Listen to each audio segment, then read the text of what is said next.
Friends, आज हम लेकर आए आपके लिए क्लास 10 साइंस की चैप्टर नंबर फर्स्ट के मोस्ट इंपोर्टेंट क्वेश्चन 2023 के लिए। हम मात्र 10 क्वेश्चन चैप्टर 10 से हमने मात्र 10 क्वेश्चन निकाले और देखिए फटाफट आज हम बात करते हैं उन्हीं 10 क्वेश्चन के बारे में। एग्जाम में इनमें से आपको क्वेश्चन 100% देखने के लिए मिल जाएंगे। सबसे पहला क्वेश्चन लेकर आए हम आपके लिए displacement reaction. What is a displacement and double displacement reaction? विस्थापन तथा द्विविस्थापन अभिक्रियाएं क्या है? देखिए friends, when a more reactive element displaces less reactive element from its compound, it is called displacement reaction. Friends, very simple. इसमें अपन बोल रहे हैं कि जब भी when a more reactive, जब अधिक क्रियाशील तत्व डिस्प्लेसेस यानी विस्थापित कर देता है, लेस रिएक्टिव बोले तो कम क्रियाशील और मोर रिएक्टिव बोले तो ज्यादा क्रियाशील एलिमेंट फ्रॉम इट्स कंपाउंड, उसके कंपाउंड से, it is called displacement reaction. अपन देखते हैं इसके एग्जांपल। हमने फर्स्ट एग्जांपल लिया Fe+CuSO4। देखिए फ्रेंड, इसमें Fe के साथ आ गया SO4 तो आपका क्या बन गया FeSO4 यानी C। क्या देगा हमने displacement reaction when a more reactive element displaces less reactive element from its compound, it is called displacement reaction। Hindi में बात करें विस्थापन अभिक्रिया क्या है? इस अभिक्रिया में जब अधिक क्रियाशील तत्व कम क्रियाशील तत्व को उसके यौगिक से विस्थापित कर देता है, इस क्रिया को हम विस्थापन अभिक्रिया कहते हैं। हमने दो एग्जांपल रखे। अगर क्वेश्चन 2 नंबर में आता है तो आप ये एग्जांपल लिख के, क्वेश्चन 3 नंबर में आता है तो आप 2 एग्जांपल लिख के आइए। नेक्स्ट हम इसका सेकंड को हेडिंग लेते हैं double displacement reaction. Double displacement reaction दो रिएक्शन वे अभिक्रियाएं, दो रिएक्शंस वे अभिक्रियाएं इन विच जिनमें टू कंपाउंड्स दो यौगिक रिएक्ट बाय एक दूसरे से क्रिया करते हैं and exchange of ions to form. Friends, इसमें सबसे main definition exchange of ions क्या होगा? अगर किसी भी रिएक्शन में आयंस एक्सचेंज हो रहे हैं तो उसे हम बोलते हैं डबल डिस्प्लेसमेंट रिएक्शन। क्या करते हैं? Double displacement reaction. तो क्या दो reactions in which two compounds react by an exchange of ions to form new compound.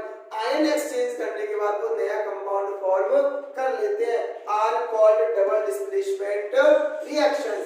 इस अभिक्रिया को हम क्या कहते हैं? द्विविस्थापन अभिक्रिया। फ्रेंड्स, इसको आप ऐसे भी देख सकते हैं कि इसमें आपका जो भी कंपाउंड रहता है, जो एलिमेंट उनका डिस्प्लेसमेंट डबल होता है, इसलिए उसको डबल डिस्प्लेसमेंट कहा जाता है। देखिए AgNO3NaCl, इसका ये Cl आ जाएगा Ag के साथ तो क्या बन जाएगा AgCl, और इसका जो NO3 है वो किसके साथ चला जाएगा? N के साथ, तो क्या बन जाएगा NaNO3। इसमें फ्रेंड्स देखिए आपका एक आयन सी रहा, दूसरा आयन सी रहा। आपको पता होना चाहिए ये दोनों नेगेटिव आयंस रहते हैं, दोनों पॉजिटिव आयंस है, बिकॉज़ अपने पास आयनिक कंपाउंड रखे हुए। तो अपन क्या देगा, ये इसके साथ पहुंच जाता है Ag, इसका Cl, इसका नेगेटिव इसके पॉजिटिव, इसका नेगेटिव इसके पॉजिटिव। तो आयंस का क्या होगा? Exchange, and exchange of ions is called the double displacement. Friends, अगर आपको इतनी बड़ी लैंग्वेज लर्न ना हो, simple, exchange of ions is called double displacement reaction. किसी अभिक्रिया में आयनों के आदान प्रदान को हम क्या कहते हैं? द्विविस्थापन अभिक्रियाएं कहते हैं। ये एग्जांपल ये व्हाइट प्रेसिपिटेट बनता है। फ्रेंड्स, आपके ऑलमोस्ट जितनी भी डबल डिस्प्लेसमेंट रिएक्शन है सबकी सब क्या होती है? आपकी प्रेसिपिटेट रिएक्शन भी होती है। नेक्स्ट क्वेश्चन हमने लिया है what is precipitation reaction with example. Reaction लिए what is precipitation reaction with example. हम यह बात करें प्रेसिपिटेट रिएक्शन की। वैसे आपको अगर अलग से डेफिनेशन लर्न हो तो डबल डिस्प्लेसमेंट और प्रेसिपिटेट रिएक्शन लगभग आपकी सेम है, एग्जांपल सभी के सेम है, क्योंकि इसमें प्रेसिपिटेट फॉर्म होता है। आप ऐसे बोल सकते हो आपकी जो भी रिएक्शन जिसमें प्रेसिपिटेट फॉर्म हो रहा है उसी को हम क्या कहते हैं? Precipitation reaction. क्या लिया है? एनी रिएक्शन, कोई भी अभिक्रिया, any reaction in which an insoluble solid, insoluble मतलब है जो अघुलनशील, इनसॉल्यूट सॉलिड को अपन क्या कहते हैं? प्रेसिपिटेट। इसको हम क्या कहते हैं?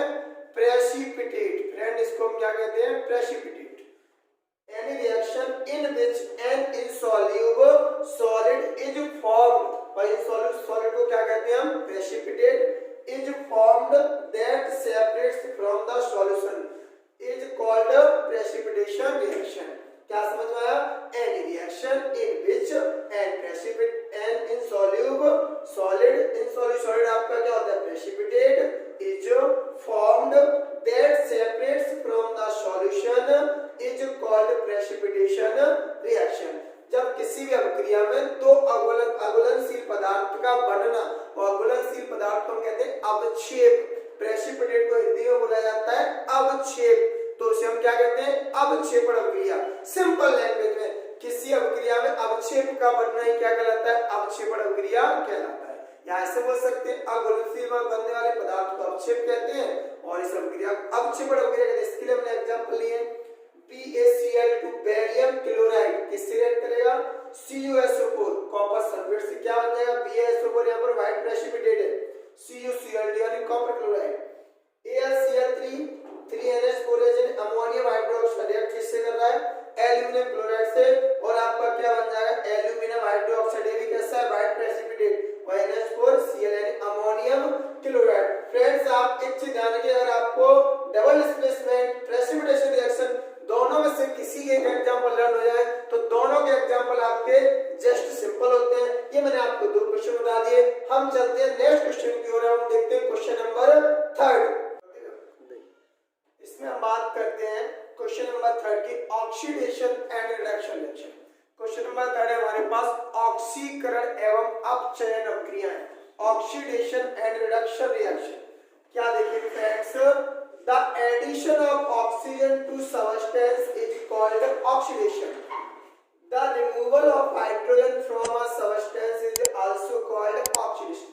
फ्रेंड्स हमने यहाँ पर ये देखा किसी पदार्थ में किसी सबस्टेंस में एडिंग द ऑक्सीजन यानी एडिशन ऑफ ऑक्सीजन, ऑक्सीजन का जुड़ना या फिर हाइड्रोजन का निकलना, किसी पदार्थ में ऑक्सीजन का जुड़ना या हाइड्रोजन का निकलना क्या कहलाता है ऑक्सीकरण।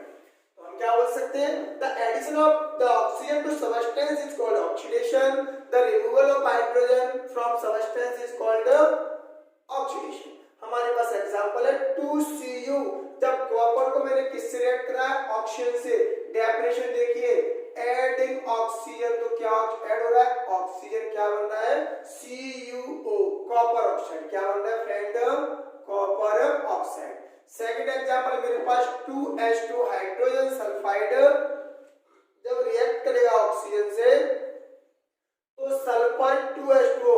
फ्रेंड्स यहाँ पर देखिए हाइड्रोजन था S में, हाइड्रोजन क्या हो गया यहाँ से देखो हाइड्रोजन यहाँ से रिमूव हो गया, कहाँ पहुंच गया यहाँ पर S कैसा रह गया है सिंगल। समझ पा रहे हैं आप, हाइड्रोजन सल्फाइड यहाँ से हाइड्रोजन हटकर कहाँ पहुंच गया है इधर, तो इसमें फ्रेंड्स आपके हाइड्रोजन क्या हुई है रिमूव हुई है। फ्रेंड्स हम समझ पा रहे हैं removal of hydrogen addition of oxygen is called the oxidation, यानी हाइड्रोजन और ऑक्सीजन का जुड़ना हाइड्रोजन का निकलना क्या कहलाता है ऑक्सीडेशन। सेकंड इसके लिए हम नेक्स्ट क्वेश्चन की बात करते हैं। नेक्स्ट क्वेश्चन हमारा what is redox reaction, redox reaction sorry इसके लिए बात करते हैं रिडक्शन रिएक्शन। कौन सी बात की बात करेंगे reduction reaction. The addition of just opposite reaction, oxidation की जस्ट अपोजिट रिएक्शन है आपकी reduction reaction. The addition of hydrogen, reduction reaction को अपन हिंदी कहते हैं अपचयन अभिक्रिया। The addition of hydrogen to a substance यानी किसी भी पदार्थ में हाइड्रोजन का जुड़ना। द रिमूवल ऑफ ऑक्सीजन, उसमें ऑक्सीजन जुड़ रही थी इसमें ऑक्सीजन निकल रही है, अब from a substance is called reduction. ये क्या है फ्रेंड्स 2KClO3 का नाम है पोटेशियम क्लोरेट। फ्रेंड्स यह कंपाउंड नेम है पोटेशियम क्लोरेट। अगर यहां से ये ऑक्सीजन क्या हो रही है रिमूव हो रही है, क्या बच रहा है आपका KCl और यहाँ पर क्या आएगा आपका 3O2, यानी यहाँ से ऑक्सीजन क्या हुई निकल गई। अगर ऑक्सीजन निकल रही है ऑक्सीजन रिमूव हो रही है तो आपका क्या होगा रिडक्शन रिएक्शन। नेक्स्ट एग्जांपल ये हमने the addition of hydrogen, the addition sodium plus यानी Na+H2, इसमें फ्रेंड्स हाइड्रोजन क्या होगी ऐड होगी, यानी addition of hydrogen, addition of hydrogen क्या बन जाएगा सोडियम हाइड्राइड, क्या बन जाएगा सोडियम हाइड्राइड। ये ध्यान रखिए, ये तो आपकी हो गई रिडक्शन रिएक्शन यानी अपचयन अभिक्रिया। फ्रेंड्स अगर आप 10th क्लास में पढ़ रहे हैं आपको मोस्ट इंपोर्टेंट क्वेश्चन चाहिए तो हम ये सीरीज स्टार्ट कर चुके हैं। सीरीज का फर्स्ट चैप्टर लिया हमने, इस चैप्टर ओनली हम 10 क्वेश्चन निकाल कर दे रहे हैं। 10 क्वेश्चन में 100% आपके एग्जाम में क्वेश्चन मिल जाएगा। अगर आप चैनल पर फर्स्ट टाइम मिले तो हमारे चैनल को सब्सक्राइब कीजिए और आपको आने वाला हर नोटिफिकेशन समय से मिलता रहेगा, जिससे आपको परीक्षाओं में बहुत अच्छी हेल्प मिलेगी। इसके लिए हमारे बेल आइकन को प्रेस कीजिए। रिडक्शन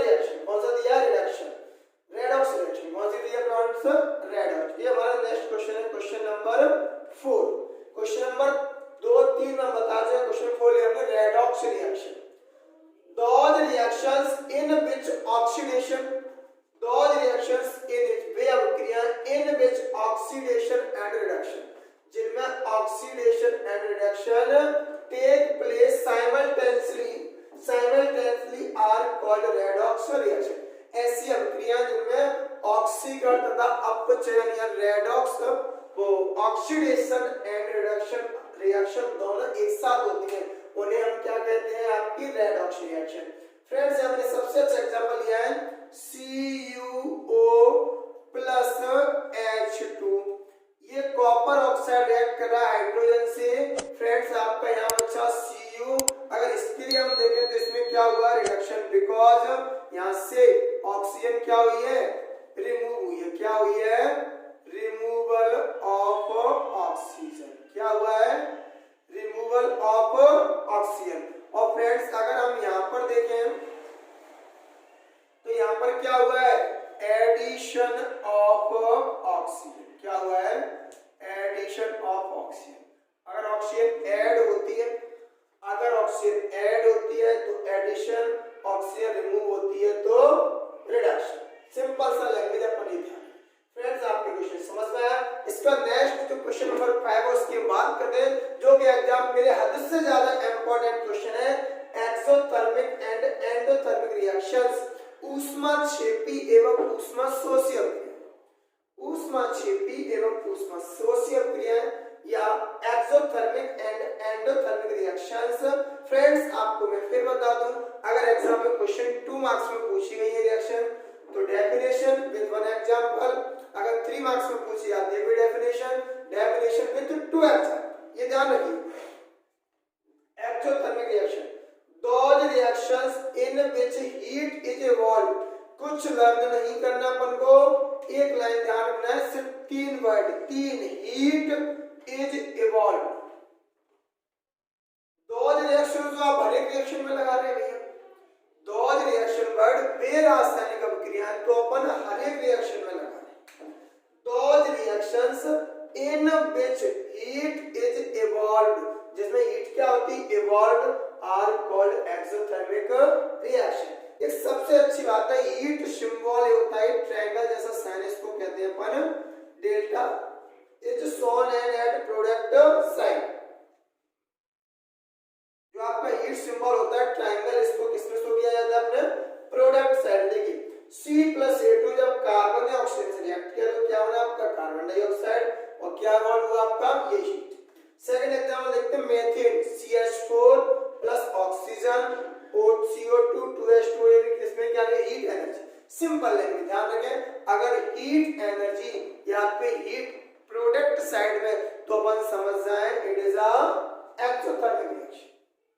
अगर आपकी ऊष्मा या हीट कहां पर है? प्रोडक्ट साइड में, उत्पाद पक्ष में, तो अपन क्या बोलते हैं? कौन सी रिएक्शन? एक्सोथर्मिक। बेरासायनिक अभिक्रियाएं जिनमें ऊष्मा का क्या होता है भैया? उत्सर्जन होता है। बेरासायनिक अभिक्रियाएं जिनमें ऊष्मा का उत्सर्जन हो उसे हम क्या कहते हैं? ऊष्माक्षेपी अभिक्रियाएं कहते हैं। नेक्स्ट लिया हमने, इसी का सेकंड पार्ट है एंडोथर्मिक रिएक्शंस। क्या है? एंडोथर्मिक रिएक्शन, those reactions बेरासायनिक अभिक्रियाएं in which heat absorbed, in which heat is absorbed, इसमें हीट क्या होती है भैया? absorbed। those reactions in which heat absorbed are called endothermic reaction। ऐसी रिएक्शंस, ऐसी अभिक्रियाएं जिसमें हीट क्या होती है? absorb होती है, या बेरासायनिक अभिक्रियाएं जिनमें ऊष्मा का अवशोषण होता है, यानी हीट एनर्जी क्या होती है? एब्जॉर्ब होती है। अगर एब्जॉर्ब होती है तो उसे हम क्या बोलते हैं? Endothermic reaction. आपसे भी पूछ सकते हैं आपकी दोनों रिएक्शन किस पे बेस्ड है? एक तरीके से माने हीट पर बेस्ड है। किस पर बेस्ड है? ये हीट पर बेस्ड है। और काफी अच्छा मोस्ट इंपोर्टेंट क्वेश्चन है इन दिस ईयर 2023। आप लोग ये मान लेना छप गया, 100% गारंटी इस क्वेश्चन की। Exothermic and endothermic reaction. Friends, मैं आपको बता दूं, इस साल आप कॉम्बिनेशन एंड डिकम्पोजिशन रिएक्शन के चक्कर में मत पड़ जाना, वो किसी भी कंडीशन में आने वाली नहीं है। इसलिए हमने यहाँ आज की वीडियो में उस रिएक्शन की चर्चा नहीं की, क्योंकि वो एग्जाम में नहीं है। It is my guarantee. अब अपन बात करते हैं एंडोथर्मिक रिएक्शंस। कौन सी? Endothermic. those reactions in which बेरासायनिक अभिक्रिया एब्जॉर्ब्ड होता है, यानी heat absorbed are called endothermic reaction. Heat symbol is the delta. क्या होता है ये? डेल्टा बोले तो ट्रायंगल। हीट सिंबल होता है डेल्टा, ट्रायंगल जैसा sign is shown at reactant side. ये होती है आपकी रिएक्टेंट साइड, ये होती है प्रोडक्ट। फ्रेंड आपको बताना चाहिए the substance which take part in reaction is called reactant. जो सबस्टेंस किसी भी रिएक्शन में पार्टिसिपेट करते हैं, पार्ट करते हैं, हिस्सेदारी लेते हैं, उसे अपन क्या कहते हैं? आपका रिएक्टेंट। जो आपके आफ्टर रिएक्शन क्रिएट होते हैं उसे हम कहते हैं प्रोडक्ट। यानी आप ऐसा बोल सकते हैं रासायन का अभिक्रिया में भाग लेने वाले पदार्थ अभिकारक और भाग अभिक्रिया होने के बाद में बनने वाले पदार्थ क्या कहलाते हैं? आपके उत्पाद। तो यहाँ आपका क्या हो जाए? एग्जांपल है CaCO3 को हीट दिया, गर्म किया, CaOCO2, इसमें भी हीट क्या एब्जॉर्ब, यानी इसको उसको मिली है, समझ पर इसको मिली है, इसने निकाली थी, ये क्या करेगी? रिलीज करेगी। आप ऐसा बोल सकते हो heat energy is release, heat energy is release, heat energy is produced. आप कुछ भी वर्ड यूज कर सकते हैं, ऐसा नहीं इवॉल्व नहीं लिखा है। Heat energy is release, heat energy is produced, यानी इसने हीट को क्या किया? निकाला है, और इसने हीट को क्या किया? एब्जॉर्ब किया। क्या किया है? हीट को absorb. CaCO3 plus delta CaOCO2 यानी हीट को लिया है, ये 2PbNaNO3 और हीट इसने क्या ली है? एब्जॉर्ब किया। तब ये डिकम्पोज आप जानते हो, अपन डिकम्पोजिशन रिएक्शन है। और डिकम्पोजिशन कब होता है? जब अपन को हीट दी जाए, और डिकम्पोजिशन में हीट की बहुत आवश्यकता पड़ती है। फ्रेंड्स ये हमने यहाँ पर देखा। अब इसके बाद हम बात करते हैं आपके लिए नेक्स्ट क्वेश्चन के बारे में, और हमारा नेक्स्ट क्वेश्चन नंबर आता है, और इसके बाद हम देखते हैं क्वेश्चन नंबर 6। इसके बाद देखते हैं हम क्वेश्चन नंबर 6। क्वेश्चन नंबर 6 हमारा define corrosion and it's prevention. Friends define corrosion and it's prevention. Define corrosion में क्या होगा? when a metal is attacked by substance around it such as moisture, acid, etc. अपन को दो word ध्यान रखना, जब आपका कोई भी सबस्टेंस मॉइस्चर यानी नमी, मॉइस्चर यानी नमी, एसिड यानी अम्ल, etc आदि, इट गेट कोरिलेटेड, तभी क्या हो जाता है? संचरित हो जाता है। क्या हो जाता है? संचरित। And the process is called corrosion. Friends हमने क्या सुना? when a metal is attacked by substances around it such as moisture, acids, etc get corroded and the process is called corrosion। जब भी आपका कोई पदार्थ या कोई धातु वायुमंडल में नमी तथा अम्ल के संपर्क में आती है तो वह संचरित हो जाती है। इस प्रक्रिया को हम संचारण कहते हैं। इसके पास हमारे लिए सबसे अच्छा एग्जाम्पल है कौन सा? रस्टिंग ऑफ आयरन, लोहे पर जंग लगना। फ्रेंड्स हम यहाँ साथ साथ ये भी देख लेते हैं कि रस्टिंग ऑफ आयरन क्या होता है। व्हेन एन आयरन, जब किसी लोहे की वस्तु पर, व्हेन एन आयरन, जब किसी लोहे की वस्तु पर object is left in damp air, जब अपन किसी लोहे की वस्तु को वायु में खुला छोड़ देते हैं फॉर अ कंसीडरेबल टाइम, ज्यादा समय के लिए, it gets covered with a red brown flaky substance, तब इसका रेड ब्राउन या फ्लैकी सबस्टेंस जम जाता है, यानी आपकी जो लोहे की वस्तु लाल लाल सी या लाल भूरा कलर हो जाता है। इसे हम क्या कहते हैं? फ्लैकी सबस्टेंस कॉल्ड रस्ट, उसे हम क्या कहते हैं? रस्ट। और this called rusting of iron, जो फ्लैकी सबस्टेंस जमता है उसे हम कहते हैं रस्ट या जंग। और इस प्रक्रिया को क्या कहते हैं? रस्टिंग ऑफ आयरन, यानी लोहे पर जंग लग गई है। फ्रेंड्स एक यहाँ से ऑब्जेक्टिव के लिए आपको बहुत अच्छा क्वेश्चन हो, एग्जाम में कई बार आ जाता है। Right the formula of rusting of iron, तो क्या आना है? Fe2O3 XH2 या NH2 लिख सकते हो, वेयर X इक्वल टू 1 2 3 4, यानी वाटर के मॉलिक्यूल्स कितने भी हो सकते हैं। तो अपन को ये ध्यान रखना है Fe2O3 XH2O और NH2 आप कुछ भी लिख सकते हैं।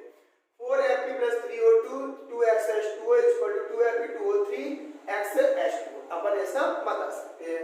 अगर आपसे एग्जाम में पूछा जाता है prevention of iron, prevention of rusting, prevention of rusting friends आप पढ़ के जाए, लेकिन एग्जाम के लिए अपन इनको इंपॉर्टेंट ज्यादा नहीं मान सकते क्योंकि बिकॉज ये इस ईयर एग्जाम में आ चुकी है। Rusting of iron can be prevented by painting, लोहे की वस्तुओं को पेंट करके। Rusting of iron can be prevented by applying grease और ऑयल, या तो ग्रीस ऑयल कॉल करके या पेंटिंग करके, गैल्वेनाइजेशन होता है उसको भी करके आप कर सकते हो। मेकिंग द एलॉयज, एलॉयज या मिश्र धातु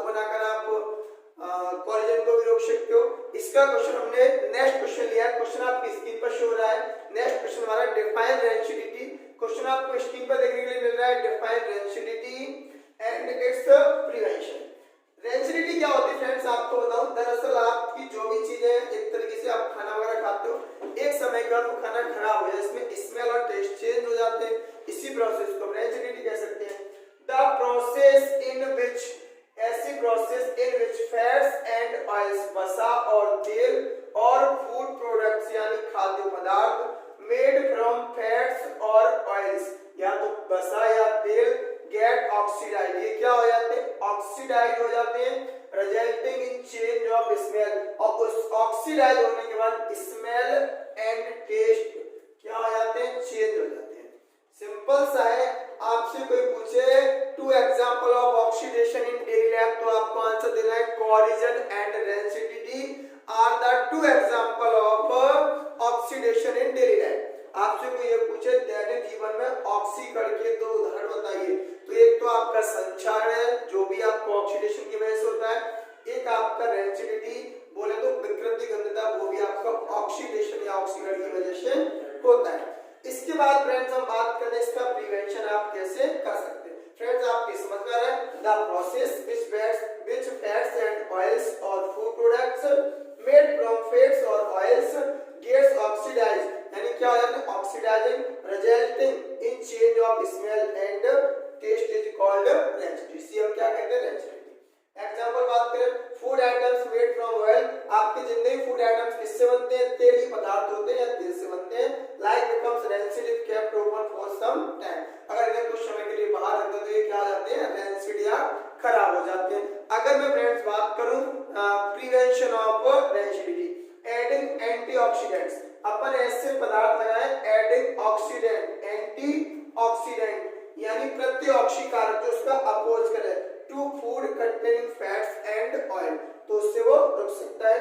bye packing fat and oil containing foods in nitrogen gas, अगर आप ऑक्सीजन की जगह नाइट्रोजन गैस देने लगे तो नाइट्रोजन गैस आपकी लेस रिएक्टिव होती है, कम क्रियाशील होती है, तो आपका नाइट्रोजन गैस में रखने से भी आपके आइटम्स या फूड आइटम्स खराब नहीं होते हैं। फ्रेंड्स इसके बाद हम नेक्स्ट क्वेश्चन की बात करते हैं। नेक्स्ट क्वेश्चन हमारा स्क्रीन पर शो हो रहा है, फूड एंड ऑयली आइटम्स को अपन क्यों नहीं रखना चाहिए या वो एक समय के बाद रेंसिड क्यों हो जाते हैं, ऐसा करके क्वेश्चन हमारा स्क्रीन पर शो हो रहा है। इसका हम आंसर बात करते हैं, the food items containing oil and fat what fat are flushed with, क्या पढ़ा हमने, the food atoms containing oil and fats are flushed with nitrogen, अपन फूड और जो एटम्स होते हैं उनको अपन कहाँ रखते हैं, नाइट्रोजन के साथ। Oil and fat become rancid, तो ये क्या हो जाता है, रेंसिड ऑन ऑक्सीडेशन, किससे, ऑक्सीडेशन से, which has the bad taste and smell, अगर उन्हें अपन खुला छोड़ देते हैं तो इनको ऑक्सीजन मिल जाती है, ऑक्सीजन मिलते ही ऑक्सीडेशन होने लगता है, ऑक्सीडेशन होते ही वो क्या हो जाते हैं, रेंसिड हो जाते हैं, रेंसिड होते ही आप जानते हैं, रेंसिड होते ही उसकी टेस्ट और स्मेल क्या हो जाती है, चेंज हो जाती है, taste and smell. The nitrogen flushing prevents the oxidation of food so that it does not become rancid, अगर अपन ऑक्सीजन की जगह नाइट्रोजन का यूज करते हैं, अगर हम ऑक्सीजन की जगह नाइट्रोजन का यूज करते हैं तो उसे हम बोल सकते हैं कि आपका जो भी फूड मटेरियल है वो रेंसिड नहीं होगा। इसके बाद क्वेश्चन हम नेक्स्ट क्वेश्चन की बात करते हैं फ्रेंड्स, क्वेश्चन नंबर 9, जो कि अपने फ्रेंड्स हमारा क्वेश्चन नंबर 9 हमारी स्क्रीन पर शो हो रहा है, और इसमें हमको केमिकल इक्वेशन से हमको क्या क्या इंफॉर्मेशन करनी होती है उनकी जानकारी देना है।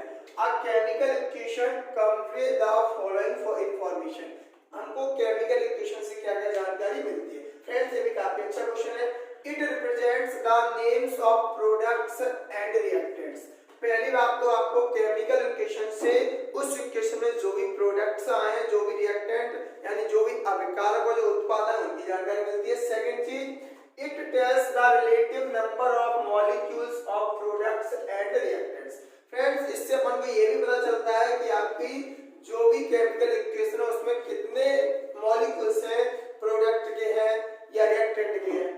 It represents the chemical reaction, और ये रासायनिक अभिक्रिया को भी दर्शाता है। फ्रेंड्स हमें तीन जानकारी मिलती है, जानकारी कई सारी मिलती है, लेकिन अपन एग्जाम में से बात करें तो अपन ये से एग्जांपल इसको आपको समझाने का प्रयास करता हूं। एक एग्जांपल होता है ZnH2SO4 का अपन रिएक्ट कराए तो ये बनता है ZnSO4 प्लस H2। फ्रेंड्स देखिए सबसे पहले आपको क्या मिला, it represents the name of products. क्या मिला name, zinc hydrogen sulphate, zinc sulphate hydrogen. दूसरी जानकारी में क्या मिली, it tells the relative number. आपको पता चल रहा है इसमें Zn कितना है 1, हाइड्रोजन कितना है 2 और 2 यहाँ पर हाइड्रोजन कितने हो गए टोटल 4, ऑक्सीजन यहाँ पर 4 तो यहाँ भी 4 है। अपन ये नंबर ही पता चलता है। तीसरा it represents the chemical reaction और ये हमारी केमिकल रिएक्शन को भी रिप्रेजेंट्स कर देता है। और फ्रेंड्स आपका सबसे लास्ट में जो 10 क्वेश्चन है वो हम मानते हैं बैलेंस्ड केमिकल इक्वेशन एंड इसके एग्जांपल्स। आपको केमिकल इक्वेशंस एग्जाम में आ सकती हैं और उनको बैलेंस करने के लिए एग्जामिनर बोल सकता है। तो इसके लिए हम एक नेक्स्ट वीडियो बनाएंगे जिसमें आपको केमिकल इक्वेशन, उसके type, balanced chemical equation, unbalanced chemical equation and उसके कम से कम बहुत सारे एग्जांपल इसी वीडियो की जस्ट बाद उस वीडियो को अपलोड करेंगे। तो जुड़े रहिए आप हमारे इस चैनल से। आप कमेंट में जरूर बताइए कि बैलेंस्ड केमिकल इक्वेशन क्या होती है। बैलेंस्ड केमिकल इक्वेशन के नेक्स्ट पार्ट हम लेकर आएंगे, उसमें आपको इस क्वेश्चन को इसलिए बताया जा रहा है क्योंकि अगर इस क्वेश्चन को यहाँ बताते हैं तो ये वीडियो बहुत लंबा हो जाएगा। इसलिए हम बैलेंस्ड केमिकल इक्वेशन की डेफिनेशन बताते हुए आपको कम से कम 15 एग्जांपल बनाएंगे जो कि आपको एग्जाम में 100% मिल जाएंगे। और हम आपको यहाँ पर ये भी सिखाएंगे कि केमिकल इक्वेशन को बैलेंस कैसे किया जाता है। फ्रेंड्स अगर आप हमारे चैनल पर नए जुड़े हैं तो हम क्लास 10th के इंपॉर्टेंट क्वेश्चन की सीरीज स्टार्ट की है। इस क्वेश्चन सीरीज को आप कंटिन्यू पाने के लिए चैनल को सब्सक्राइब कीजिए एंड बेल आइकन प्रेस कीजिए जिससे आपको